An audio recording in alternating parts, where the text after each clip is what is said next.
திராவிடர் கழகத்தினுடைய இளைஞரணி சார்பில் பாசிச பாஜகவை எதிர்த்து திராவிடர் கழகத்தின் தலைவர் தமிழர் தலைவர் ஆசிரியர் அவர்கள் தலைமையில் நடைபெறக்கூடிய இந்த கண்டன ஆர்ப்பாட்டத்திற்கு கண்டன உரை நிகழ்த்த இருக்கக்கூடிய கழகத்தின் துணைத் தலைவர் அவர்கள் உட்பட அனைவருக்கும் அன்பான வணக்கம். இன்றைக்கு மிகப்பெரிய நெருக்கடியை ஒட்டுமொத்த இந்தியாவும் சந்தித்து கொண்டிருப்பதை அனைவருமே அறிவோம்.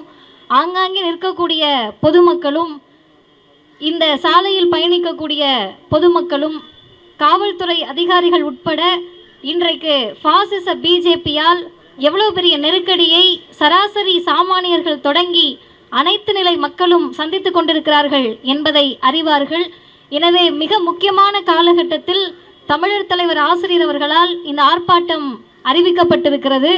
அதுவும் சரியாக எந்த அணி இந்த ஆர்ப்பாட்டத்தை கையில் எடுத்தால் அது இந்தியா முழுமைக்கும் ஒலிக்கும் என்பதை உணர்ந்து கழகத்தினுடைய இளைஞர்கள் அனைவரையும் அணிதிரட்டக்கூடிய பணியை தலைவர் அவர்கள் செய்திருக்கிறார்கள். 2 செய்திகள். ஒன்று, ஊழலை ஒழிப்போம், அதுதான் எங்களுடைய முகமே என்று சொல்லி மோடி ஆட்சிக்கு வந்தார். எப்போ பார்த்தாலும் அவருடைய வாயை திறந்தால் வரக்கூடிய முதல் வார்த்தை, அது குடியரசு தினமாக இருக்கலாம், இல்லை சுதந்திர தினமாக இருக்கலாம், ஊழலை ஒழிப்போம். என்னை விட்டால் ஊழலை ஒழிக்கிறதுக்கு இந்த மண்ணில் ஆளே கிடையாது. சுதந்திர இந்தியாவில் நான் துறவியை போல வாழ்ந்து கொண்டிருக்கிறேன் அப்படின்னு 2014 பேசினார்.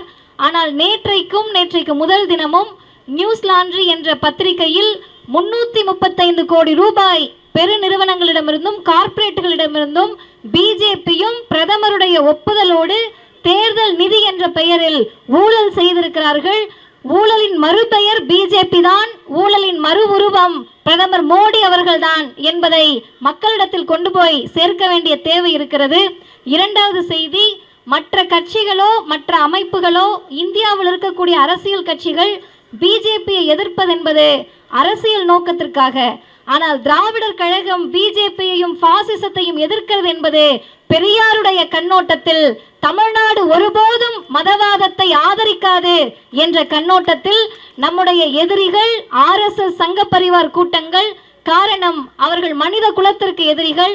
இஸ்லாமியர்களுக்கு மட்டுமல்ல, சிறுபான்மையினருக்கு மட்டுமல்ல, இங்கிருக்கக்கூடிய இந்து சகோதரர்களுக்கும் பிஜேபி விரோத போக்கை தான் கடைபிடித்திருக்கிறது என்பதை நாம் நம்முடைய பிரச்சாரத்தின் வாயிலாக கொண்டு போய் சேர்க்க வேண்டும்.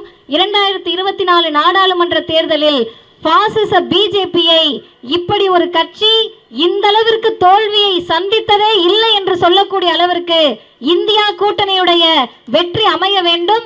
அதை தமிழ்நாட்டிலிருந்து உறுதிபட சொல்வதற்காக நமது கழக தலைவர் ஆசிரியர் தலைமையில் அணிவகுத்திருக்கக்கூடிய அனைத்து இளைஞர்களுக்கும் நன்றி பாராட்டி விடைபெறுகிறேன். நன்றி, வணக்கம்.